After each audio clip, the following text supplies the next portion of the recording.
Today, June 9th, is the feast of St. Ephrem. He was a deacon in Syria in the early centuries of the church.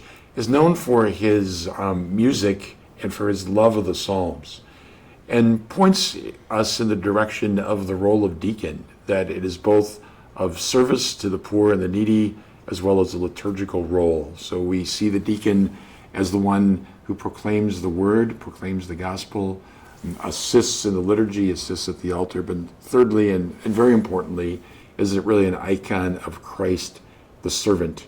So when we go back to Acts of the Apostles, it's clear that those first 7 men of good repute that were appointed and ordained as deacons were to be of service to the apostles, service to the church, in a role of waiting on table, serving the needy, the hungry, the poor in their day.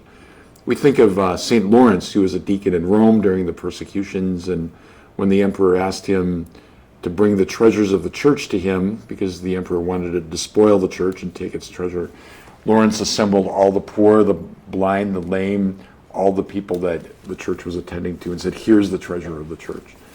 So today is a beautiful day to honor our deacons. I'm thinking of our permanent deacons who serve in many of our parishes. There's a significant cohort of men interested in beginning their formation for the permanent diaconate here in our diocese. So I'm grateful to those men and their wives for serving the Lord in this way. And also our 2 transitional deacons, Deacons Anthony and David, who were ordained last month on their path to the priesthood.